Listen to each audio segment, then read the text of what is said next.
Are you gonna hurt me? Yes. Let's start the show.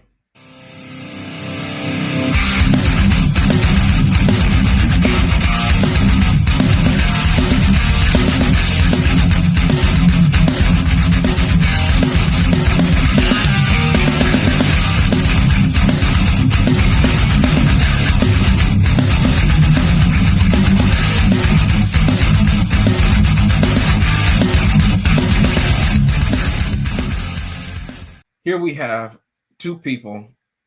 Well, one is giving me a hookup, so I like both of them. But let me start with this lady first. E Boogie, how are you doing tonight? I'm doing wonderfully. So glad to see you tonight and so excited to review this pick. This was such an exciting movie. There was a lot of anticipation built around it. Seeing as it's a sequel, I can't wait to review this. It's going to be awesome. I agree. I agree. Without tipping her hand, I agree. And last but not least, here we have dressed as Soldier Boy, even though it's not Halloween, the executive consultant. Sir, how are you doing? Hey ho! Well, we're gonna pay for that comment. Oh no! I am doing excellent. I'm excited. I'm happy to be here. Dr. Sleep. I didn't even know The Shining had a true sequel. I thought this was like something along the lines of The Shining. I didn't know it was actually a direct sequel. So it was very interesting to watch. Wasn't interesting to watch as in a good movie, though. That's the question that we're going to have to answer. And that's the question I'm going to answer because these two be biased sometimes. But that's the question I'm going to answer today. Myself, the exec consultant, Doc, and E Boogie. Can't wait to talk about it. All right, let me break this down just a little bit. Obviously, as the executive just said, it's a sequel to The Shining based on the book of the same name, Dr. Sleep. I want to say King and his son wrote it. I may have that incorrect, but I think they played some part, both of them together, in crafting the story to this. The only difference is in the movie versus the novel, it ends in the Overlook Hotel. And in the original book, obviously the Overlook Hotel has already been destroyed, but because The Shining, 1980, Kubrick's film, has such a stands as an iconic memory in so many people's minds, they decided to use that, and that's why you see the look of the 80s film in it, and you have a lot of callbacks and not necessarily flashbacks, but memories in this movie to the Kubrick film, and not necessarily to what happened in King's original The Shining novel. Okay, just for those who are wondering why they're seeing the references if you've only seen the trailer and not seen the movie itself.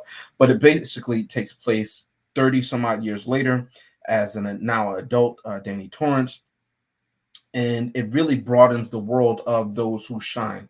Whereas in the original, you only saw I forget the gentleman's name, but he was played by Scatman Crothers, and the character Danny Torrance, who shined. And in this one, as I said, it broadens that out, and you get to see more of the workings of that. And it becomes really, in my opinion, psychological horror, but actual horror. And I think more actual horror in the sequel, whereas the original is more psychological horror. And the movies kind of have it flipped around. Whereas in the original, the actual horror takes place in the end. In this one, the actual horror takes place throughout, and the psychological horror starts to be woven in as you get more and more into the film. But I'm curious what everybody thought of it. I don't want to give it all away, but like I said, I was really, really excited to see this movie. As you stated already, Doc, The Shining is iconic on so many levels, but mostly because it's just one of those horror movies that just not only sticks with you, but it's just got a lot of amazing shots that are so disturbing. And I think that legacy was definitely carried through this film as well. We got a lot of the fundamental pieces that the Shining laid for this film as well. And we got to see little tidbits from that. And if you are a big fan of the Stephen King universe, you know that a lot of them are woven in together. There's a lot of themes that are woven together, and it's kind of like an ongoing story of good against evil. And I also saw that shining through in this movie as well. I hate to keep saying shining through, but it really it represents what happened here. Now, Danny, he's like, I really felt for him, adult Danny. Yeah. They don't really, I mean, now maybe I missed it, but they don't really go into what, well, I guess they did toward the end go into what led him to the drink so bad and to boozing so bad to get rid of his shine. He describes how he would see flies on people that he knew were going to die. And around when he was 20 years old, he started to see them around his mom. And mere days before, he couldn't even see her eyes because there were so many of these death flies, as he referred to them, covering her face. That would drive me to the drink and to get rid of my shine or my gift. But yeah, it was really intense. This movie started off super intense. We see just how bad it's gotten for Danny. And you feel for him because we saw him have this, I'm not going to say triumphant moment with The Shining, but we see him conquer some of his fears as well in the beginnings of this movie, which kind of starts just after the happenings of The Shining. We see that we have to get the name of his mentor. I hold on, I'm going to pull it up because it's really important. Dick Halloran. Yeah. Dick Halloran. So his mentor, I guess he was the groundskeeper, Dick Halloran. He still makes his presence known. I guess he's technically haunting adult Danny or child Danny, but he's also mentoring him and teaching him how to use his gift to protect himself from any lingering ghosts that might be haunting him from the Overlook Hotel and what happened there. I thought that was powerful. I loved seeing Danny kind of be his own champion, but the pivot from that Danny where we left, where he just started talking again to his mom and seeming a little bit normal, to this adult Danny just was so heart-wrenching. Particularly the scene where he wakes up next to a lady who has vomited herself and he straight up abandons her and a crying toddler in the room. Whoa, that was super intense and dark really fast. Speaking of dark, this movie had a lot of really, really dark moments, and they did not shy away from the gore of it. I was a little surprised by that. Like you would see slasher elements to The Shining or to Stephen King films at any given time, but this was like rough, and there were a lot of children involved, and hashtag child death, which was really intense and super disturbing. But in that way, I think that's how it continued to capture the spirit of the fact that it's supposed to be a horror. Like it was very explicitly a horror. I did like the element that was like witchcraft and magic. To me, it felt very like witchcraft-y. The whole psychic thing, like those are gifts often attributed to witchcraft or witches, that whole thing. And I'm also a big fan of American Horror Story, and I saw elements from some of the better seasons, which is the very first season with the haunted house, and Coven season 3. But it was like really interlaced in there with the main kind of world that they were building in this movie. And I thought that was awesome. It was just a nice interweaving of themes, as well as kind of this idea of trauma, a trauma cycle, like stopping because of bonds, people bonding, namely Abra and Danny, or Uncle Dan. I really, really loved their relationship. I love that they leaned on each other throughout this. And I love that Abra was a very powerful young woman, like not only with her actual gift, her shine, but emotionally she seemed to be very well adjusted despite being so isolated by the fact that she had this gift. I don't want to keep harping on every single detail because I can go on forever. Did anyone else have anything that stood out to them about this film? Exec, you want to jump in or you want me Yeah, to? I'll take it. A lot of things stood out to me in this film. So, like I said, not like I said, but I did not see The Shining until last year for the first time. Right, never was on my radar to watch. And I watched it. And I was like, okay, it's enjoyable. I see why people like it. And then, I heard, the talk about this Dr. Sleep, and it, they said it was a sequel, but I didn't think it was a direct sequel. I was like, how can you make a sequel out of that movie? So when this was mentioned to me by Doc, I was like, oh, okay, all right, I'll give it a chance and I'll watch it. And I didn't know that Obi-Wan was there. I was like, okay, Obi. All right, Obi, cool. I'm going to see you fight. It's not the first time. Go ahead, give him the high ground. So I'm like, all right, I'm excited. I'm there and I got my popcorn. I don't have popcorn, but I'm eating my dinner and I'm watching it. And I'm like, okay, you know what, Doc was a regular on the show. He used to pick some bangers and he used to pick some duds. I said, I bet this is banger. He's going to come back strong, right? He's going to come back strong. So 10 minutes go by. I'm like, all right, I'm not holding against you, Doc. 20 minutes go by. I'm still not holding against you, Doc. I have no grudges, man. No grudges, right? I'm not going to lock you in the box. All right, you didn't come out the bathroom tub, toilet, or where the hell looking naked. I'm not going to lock you in the box, all right? I'm watching. I see a cat laying on a guy. The dude's talking, and they're talking about death. I'm, well, okay. Still not upset. Still not upset, right? But then I was like, after 30 minutes, 35 minutes, I'm like, you know what? I'm recasting, right? I'm recasting this movie. Instead of the graphic I have for this movie, I'm going to put a graphic with this man's picture up, right? Because the only thing Dr. Sleep, right, is this guy, because he's putting me to sleep by having me watch this movie. That's what I'm feeling like, right? That's what I'm feeling. Then I see a little kid playing baseball, right? And then in a straight manner that I'm not going to mention on this show, he gets into a van. Of course, he was convinced. And I'm going to be graphic. That scene was, I think Eve said it perfectly, disturbing. Because the amount of gang killing of that, and it was not a quick scene. Because a lot of these child death scenes that you see in movies be like that, right? That scene was dragged out. You saw his pain. You saw the enjoyment they had, which was actually seductive, that they were all having over him, because it was almost similar to a rape scene. It was almost similar to he was raped and then killed, if you really want to think about it, right? It was. True. It's true. And then you see it from the little girl's eyes. The little girl's eyes, right? And then she has to describe it again. Then they dig up his damn dead body. Like, it was really disturbing. And I'm like, okay, James, I'm not going to turn you into Dr. Sleep. Because now I'm picked up. Now I'm interested. Because, damn, they went there? Yeah, they did go there. Right? And I'm not saying it was, like, super interesting the rest of the time.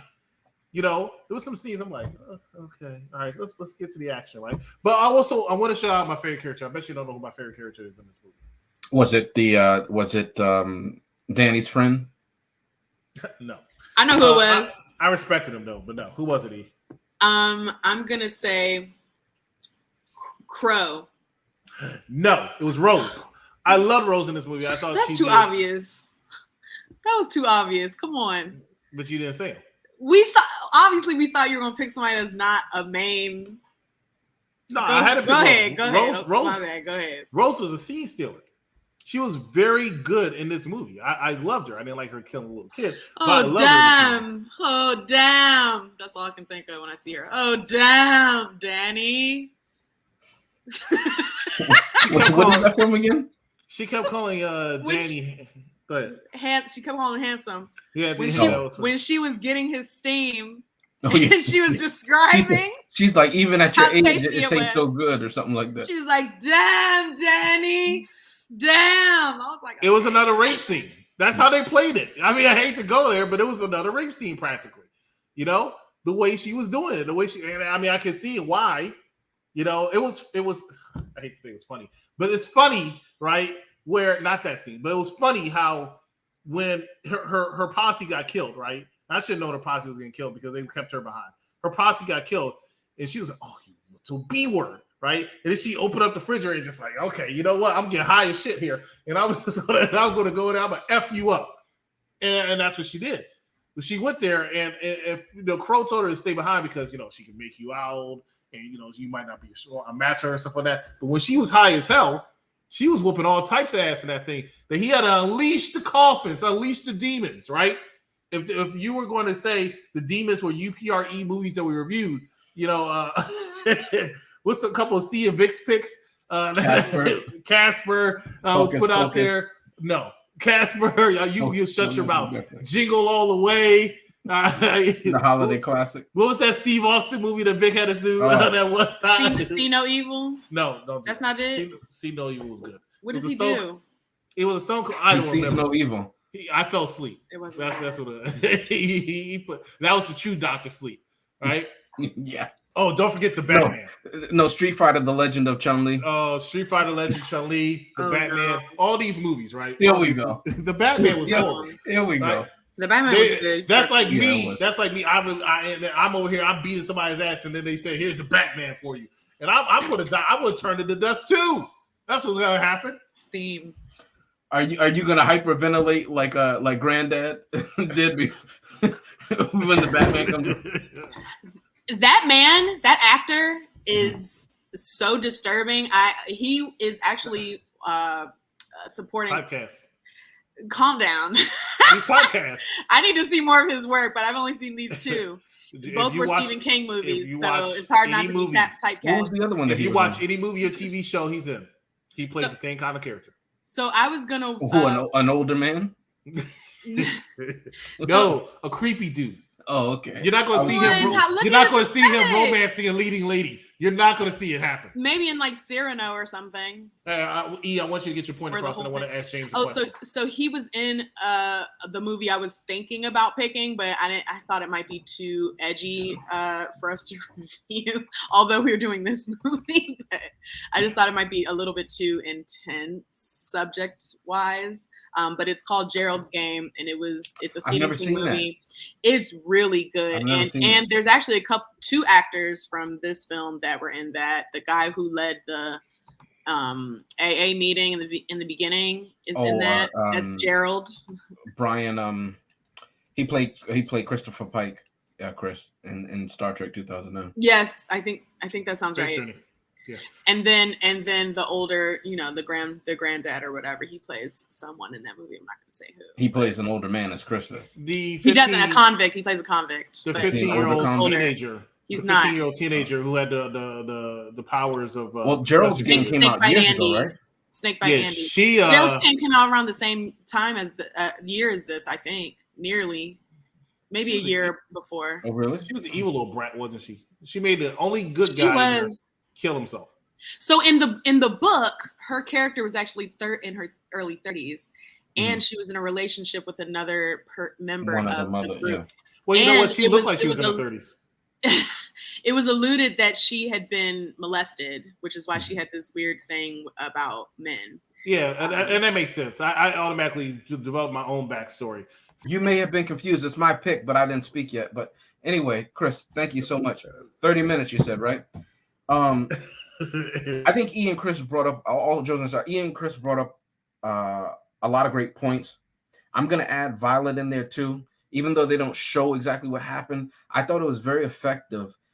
And what this movie does so well is, and again, I don't know how we're going to monetize this, but because of the terms that we're using, but you have a lot of kidnappings in this movie because of the nature of the antagonist in this movie.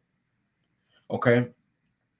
And in the opening of this movie, even before you have what happened after the events of The Shining, you have a scene with a little girl who we later see on a missing poster when they do a flashback to right after what happened to The Shining. And the way that Rose the Hat, that Chris brought up, that character, the way they engage, but you see that Violet is picking up that something's not right. And all you hear is a broken branch, and then crunching leaves. And the fact that they all surround like predators, but it's not even like animals. There's a human evil quality to it. And then the way they swarm her. And when you see later scenes, as Chris alluded to, of it's almost orgiastic in that, because they're not immortal, but compared to us, they will be functioning immortals because they're living off of the vitality of those who shine. Right? And it gives them longer life and longevity. It heals them, so on and so forth. And so when you see that and how ravenous they are, and how they have no compunction about doing what we would consider the most heinous things, right? The movie goes there, and they show you just. I think Chris alluded to it when we see I forget the character's name, but at the baseball right after the baseball game, and I was watching that scene, and I remember the first time I watched that scene, I thought to myself, I wonder, and you don't want to, but I wonder if this is how it is, sadly, so many times when you hear of these missing children. And I wonder if the because I'm sure it's in the original book, but the way they wrote it in the script and the way it is in the scene, if they researched that to whatever degree you can, and the thought of that is forget what happens to him at that once they get to where they're going, but that alone is horrifying. And as I said, the movie deals with actual physical horror and then the psychological later. And I just can't imagine. I wouldn't want to imagine. I don't have any kids, but as a parent, the torment that you would go through not knowing, and then for the person actually going through that it's actually horrific. And the scenes were shot very effective because it sits with you and it stays with you, and it's not something that the movie shies away from, like we're just shooting this to make it some jump scare. No, it's an actual plot point, and it's done arguably with respect because they play it so real. And actually, a little behind the scenes, when they shot that baseball scene, and we keep calling it the baseball scene, when you watch the movie, you'll understand what I mean. Um, the actors and the crew were so affected by that oftentimes during that scene, when they're shooting that, they had to just walk away. And they talk about it, if you ever see any of the commentary and everything like that, where they start breaking down crying themselves because the actor who's a kid at the time is so in the moment that it was getting to them, and they're thinking about their kids maybe or other, and it was just getting to the. So I just want to say that it was very well done. I like that the movie also highlighted not being afraid of your power and accepting who you are. And yes, Danny, as Rose says, Danny was so strong that even though he spent a lifetime suppressing it, he was still very powerful, coming back rusty. But arguably, that's why as children get older, as Rose says, if something happens, it pollutes it, we don't know why. It's because they start to acclimate and try and adjust to how society moves. And that's why he says to Abra, no, I told you the wrong thing. Shine on. And so she falls back into that same thing. Oh, I wasn't talking to anybody. And then she thinks about it. She says, no, this is what I was doing. This is how you're feeling. This is the reality of the situation. And then she walks into that bathroom, which is a nice bookend to how arguably the beginning of the movie opens up after the violent sequence. And she walks in there like a boss, confident. And I love that because you see there's growth and there's learning. And she doesn't have to suffer the same things that Danny did because he didn't know at the time. And as Doc learned it, as he says, he came back and he says, hey, I know you're struggling with this. I'm going to give this nugget to you. And I like the fact that he was a conscience to Danny when Danny was drowning his conscience in alcohol. The fact that they showed the protagonist of the movie as doing bad things. He was a three-dimensional character. When he's with the woman, I forget who brought it up, but she ODs in the bed. And he knows that. He recognizes that, and he leaves the baby. And the fact that the movie doesn't just end it there, but he's haunted by it years after the fact. I like that when he's an alcoholic and he's struggling with that, he looks like an alcoholic. He never makes eye contact. He's not glamorized because it's a Hollywood movie. I like that they showed that. I like Cliff Roberts, the way he plays, and I mean, when you talk about a man that can play anybody, you've seen him from Training Day to this. I think he was in what is it? Not Walking Dead, but I'm forgetting the other Walking Dead series. But he plays everybody, and he's fantastic in this. And I'm not going to give anything away, but you're so damn mad at that because he's so genuine, and he doesn't judge him because, as he says, I was there too. I love that. I like the fact that Abra has fun with her powers and abilities as you would expect somebody to, especially somebody so gifted. And I like the fact that she was so gifted that she could go toe to toe with somebody who, unless you read the books, you don't know this, but Rose the Hat is hundreds of years old. right? So that she could go toe to toe, and she actually learns from her mistakes in real time in the movie. I always say that I love characters learning and growing and being intelligent, and they don't treat her like a little child, even though she's a little child. She's an actual three-dimensional character. I love the callbacks. I said it in Hollywood Kills. I'm going to say it now. The fact that obviously they couldn't get Shelley Duvall and Jack Nicholson because they pay for their likeness and everything like that. But the actress and the actor that they got, and then the act who's playing Danny Torrance, and then the actor that they got to play Jack Torrance, it was just beautifully done. It's a nice callback. If you've seen the original, if you're a fan of the original, it's just very well done. So many things about this movie that I liked. I don't want to go on too long, but I just thought the acting in this was fantastic, and the story again, because it deals with many different types of horror in our world, in our real world, that we can relate to and actually have palpable things. We're not going to go to a haunted hotel, but these things happen in the real world, and there are predators and everything. And as they say in the movie, the predators are often the hungriest. You know, the darkest people are often the hungriest. So I really did like that. And Chris, he teased a little bit with the cat and everything, as they call him Dr. Sleep. But I found it beautiful how he was a comfort to those in that hospice, who some were afraid, some didn't mind, and in a way, he was able to say goodbye to his dad, who he didn't get to because he was taken over by the Overlook at the time. But he found solace in their peace, especially the scene with the gentleman who's remembering working on his car, listening to the radio when he was a young man. And of course, I mean, hopefully it's decades from now for all of us, but it reminds of us of our own mortality, and to appreciate every moment. And that's a beautiful thing in and of itself. So. All right, ladies and gentlemen, we're going to take a commercial break. When we come back, final thoughts, thumbs up, thumbs down. Stay with us. You're watching Unpopular Review. In the beginning, Shrek met Donkey. Then he met Fiona.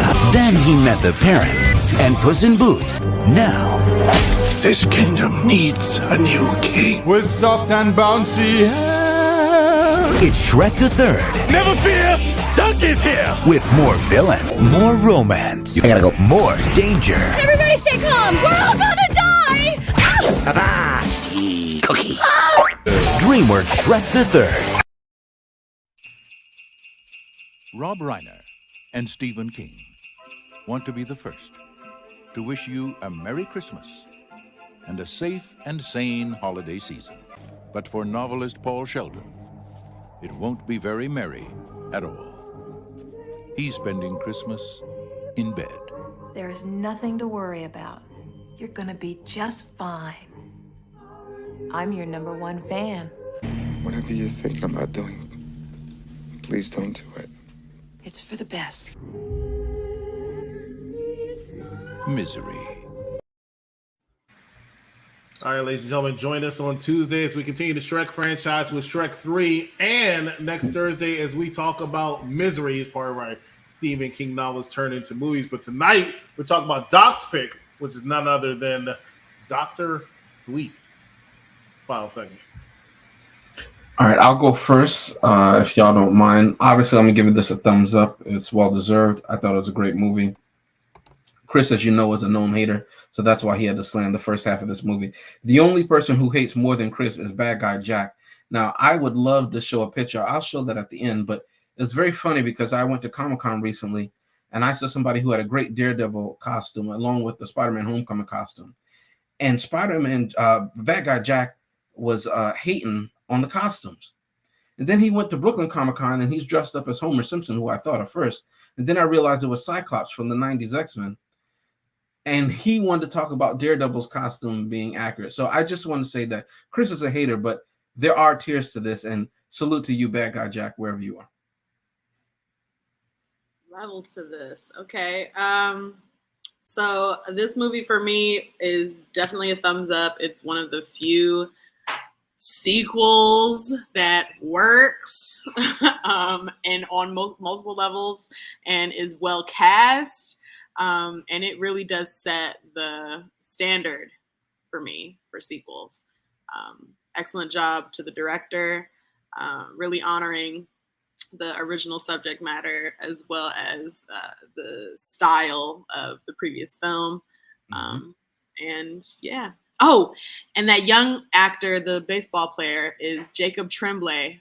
I'm pretty sure he's an Academy Award winner, and was at like 6 years old. And he, in that very long scene, but still brief as far as the full film, really acted his butt off. Like, I can see why people had to walk off set. That was crazy. But thumbs up for me.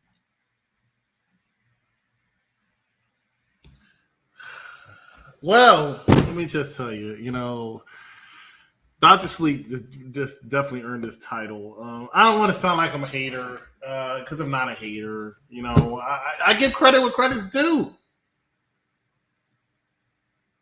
Does this movie deserve the credit?